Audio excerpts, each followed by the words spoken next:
इसलिए एक एक आदतों को सुधारते हुए मन पर अनुशासन रखो, क्योंकि अगर धीरे धीरे अभ्यास से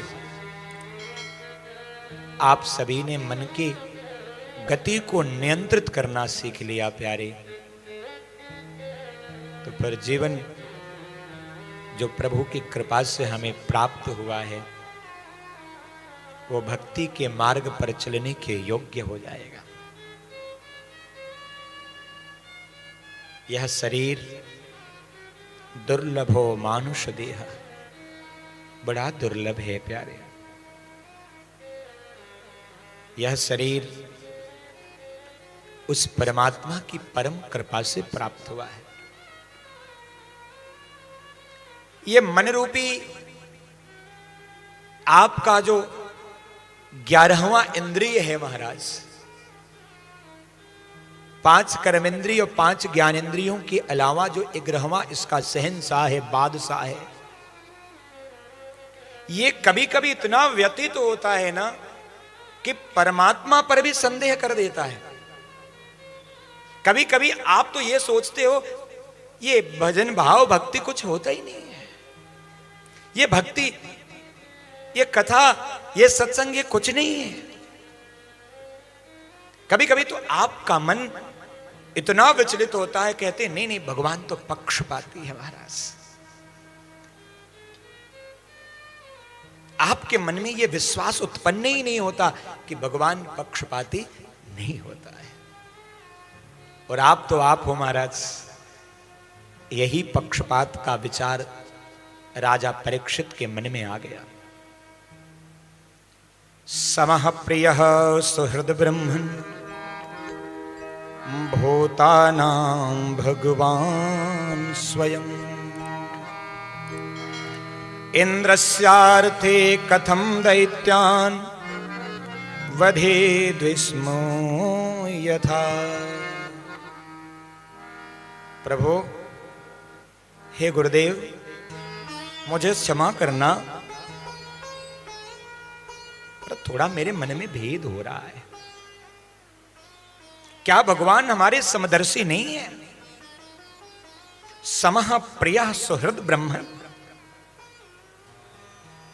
जो परमात्मा निर्गुण निराकार है वही सगुण साकार में प्रकट होकर देवताओं का पक्ष लेता है और राक्षसों का वध करता है।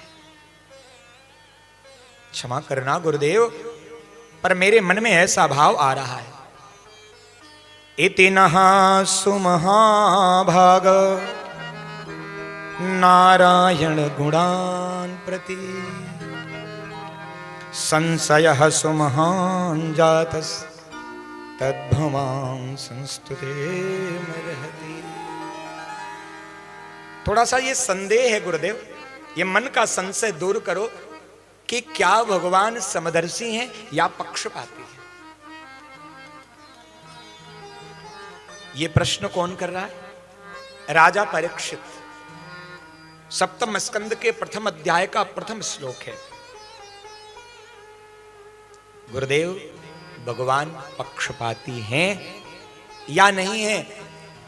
अगर हैं तो फिर पक्षपात करने के कारण उनका भजन कौन करे?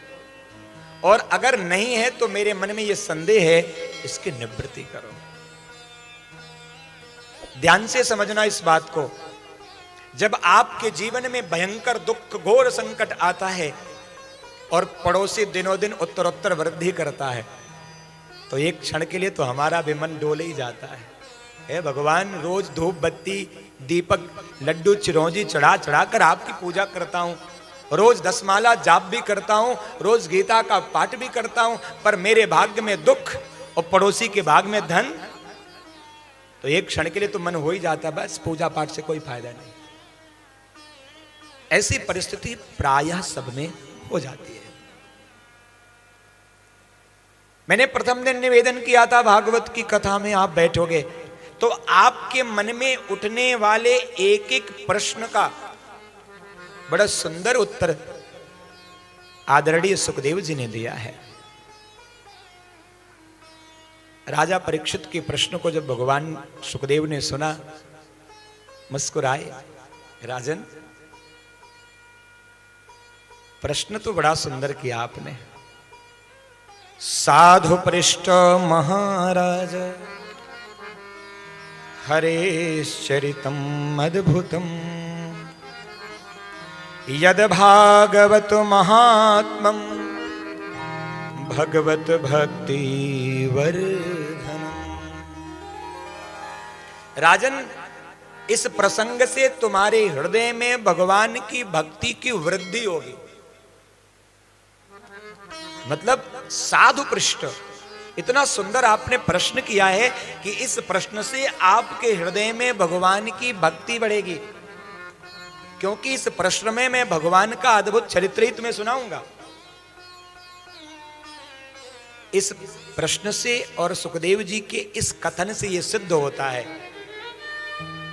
कि अगर हम ठीक ढंग से कथा सुने तो हमारे हृदय में भक्ति का विकास होगा, भक्ति की वृद्धि होगी महाराज।